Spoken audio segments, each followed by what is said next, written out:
ఏపీలో అసెంబ్లీ సమావేశాలు జరుగుతున్నాయి. మొదటి రోజు గవర్నర్ ప్రసంగం జరిగింది. తర్వాత గవర్నర్కు ధన్యవాదాలు తెలియజేసే తీర్మానం జరిగింది. ఇక బడ్జెట్ ప్రవేశపెడతారు అని చెప్పి అందరూ ఆశించారు. అటు వైఎస్ఆర్ కాంగ్రెస్ పార్టీ కూడా మీకు దమ్ముంటే బడ్జెట్ ప్రవేశపెట్టండి అని చెప్పి అడుగుతుంది. సో పూర్తి స్థాయి బడ్జెట్ ప్రవేశపెట్టే దమ్ముందా అని చెప్పి ప్రశ్నిస్తున్నటువంటి పరిస్థితి. జనరల్గా అందరికీ ఒక డౌట్ రావచ్చు, ఏముంది దీంట్లో బడ్జెట్ ప్రవేశపెట్టడానికి కూడా పెద్ద దమ్ము కావాలా? ఏపీలో ఏ రంగానికి ఎంత కేటాయిస్తున్నాం, వ్యవసాయానికి ఎంత, లేదంటే పరిశ్రమలకు ఎంత కేటాయిస్తున్నాం, రోడ్లకు ఎంత కేటాయిస్తున్నాము, ఇన్ఫ్రాస్ట్రక్చర్కి ఎంత, రాజధాని నిర్మాణానికి ఎంత, పోలవరానికి ఎంత, సంక్షేమ పథకాలకి ఎంత, ఇదే కదా. దీంట్లో ఏముంది, సింపుల్గా దీనికి కూడా దమ్ము కావాలా, ధైర్యం కావాలా అని అనుకోవచ్చు. కాకపోతే బాబు గారు ఇక్కడ కోరుకుంటున్నది అది కాదు. బాబు గారు ఇక్కడ ఏం కోరుకుంటున్నారు అంటే, మీరు గవర్నర్ ప్రసంగం వింటే దాదాపుగా సగం అర్థమైంది. ఎన్నికలకు ముందు మేము అది ఇస్తాం, ఇది ఇస్తాం, అవి చేస్తాం, ఇవి చేస్తామని చెప్పినటువంటి పార్టీ టీడీపీ పార్టీ. ఎన్నికల మేనిఫెస్టోలో కూడా సూపర్ 6 అమలు చేస్తామని చెప్పారు.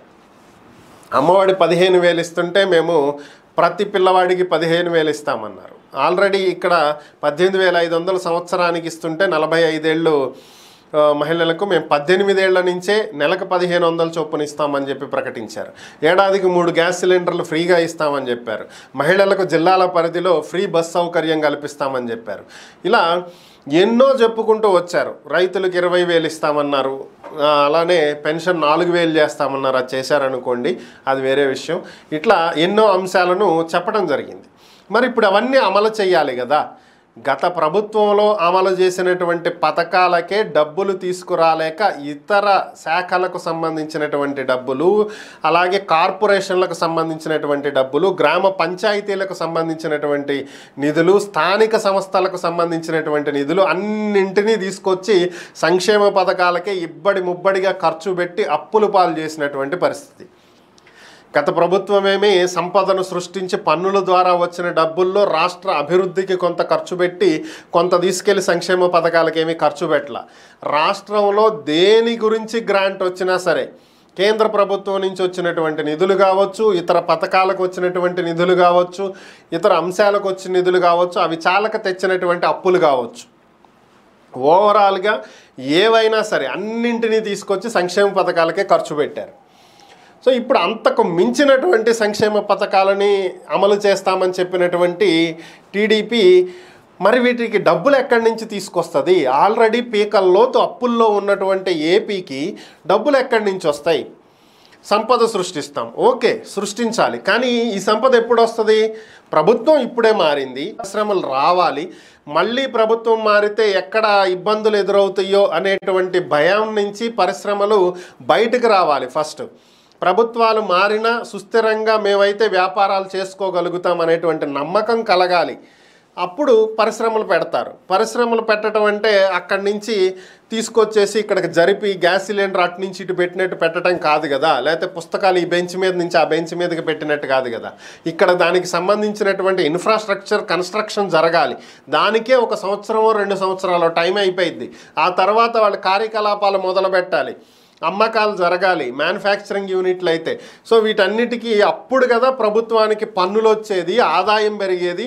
అప్పటిదాకా ఈ పథకాలు అమలు చేయరా? మరి అప్పటిదాకా ప్రజలకు ఇచ్చినటువంటి హామీలేంటి, పరిస్థితులేంటి? సో అప్పుడు దీనికి సంబంధించే ఎలాగూ రాష్ట్రంలో అప్పులు పాలైపోయామనేటువంటి క్లారిటీ ప్రజలకు ఉంది. ఇప్పట్లో అమలు చేసేటువంటి పరిస్థితి లేదని, ప్రభుత్వాన్ని నడపటమే చాలా చాలా కష్టంగా ఉందని, ఎంతో కష్టపడి చంద్రబాబు నాయుడు గారి 14 ఏళ్ల ముఖ్యమంత్రి అనుభవాన్ని ఉపయోగించి, 44 ఏళ్ల రాజకీయ అనుభవాన్ని ఉపయోగించి ఎంతో కష్టపడి మునిగిపోతున్నటువంటి ఈ ప్రభుత్వాన్ని ఆయన భుజస్కంధాల మీద మోస్తూ ఎలాగైనా బయటపడేసేటువంటి ప్రయత్నం చేస్తున్నారని, పాపం బాబు గారికి పథకాలన్నింటినీ ఈ రోజు నుంచే అమలు చేయాలని ఉన్నా కూడా రాష్ట్ర ప్రభుత్వంలో ఉన్నటువంటి ఆర్థిక పరిస్థితి సహకరించట్లేదని, కాబట్టి రాష్ట్ర ప్రజలందరూ ఆయన అర్థం చేసుకుని అయ్యో పాపం బాబు గారు అని చెప్పి జాలిపడాలి. సో ఇప్పట్లో ఈ పథకాల గురించి ప్రజలు అడగకూడదు అనే విధంగా గవర్నర్ ప్రసంగం అయితే నడిచింది. దానికి తగ్గట్టుగానే చంద్రబాబు గారు కూడా శ్వేతపత్రాల రిలీజ్ అనేది బడ్జెట్ని ప్రవేశపెట్టకుండా నడుపుతున్నారు. ఎందుకు? ఇప్పట్లో పథకాలు అమలు చేసే పరిస్థితి లేనే లేదు. ఎందుకంటే రాష్ట్ర ఖజానాలో డబ్బులు లేవు. నెలకి పెన్షన్లు ఇచ్చి జీతాలు ఇచ్చి రోజువారీ కార్యకలాపాలు నడిపితేనే ప్రభుత్వంలో గొప్ప విషయంగా ఉన్నటువంటి పరిస్థితి. మరి అలాంటిది ఇప్పుడు ఈ పథకాలన్నీ ఒకేసారి నెత్తినేసుకుంటే సీన్ వేరే లెవెల్లో ఉంటుంది. సో అందుకనే లేదు ఇప్పుడు అమలు చేయలేము అని చెప్పలేరు. మీకు ముందు తెలీదా రాష్ట్రం పరిస్థితి? మీరే కదా ఆ రోజు గగ్గోలు పెట్టింది, రాష్ట్ర ఖజానా అప్పులు పాలైపోతుంది, ముంచేశాడు, అమ్మేశాడు, బీహార్ చేశాడు, ఒరిస్సా చేశాడని. మరి ఈరోజు మీరు ఎలా ఎన్ని హామీలు ఇచ్చారని ప్రజలకు ప్రశ్నిస్తారు. కాబట్టి డైరెక్ట్గా మేము అమలు చేయలేమని చెప్పకూడదు, అలాగని అమలు చేసే పరిస్థితి లేదు. కాబట్టి చెయ్యాలనుకుంటున్నాం కానీ పరిస్థితులు సహకరించట్లేదు. ఇది ప్రజలకు నోట్ అవ్వాలి. అప్పుడు ప్రజలే అడగటం మానేస్తారు. అది బాబు గారు ఇప్పుడు క్రియేట్ చేస్తుంది. సో ఎలా అయినా సరే ఈ అసెంబ్లీ సమావేశాల్లో బడ్జెట్ పెట్టకుండా, బడ్జెట్ పెడితే తెలిసిపోయింది ఇప్పుడు అమలు చేయలేరని, చిన్నగా దాన్ని పోస్ట్ పోన్ చేసే ప్రయత్నం. మరి ఏం జరిగిద్దో చూద్దాం.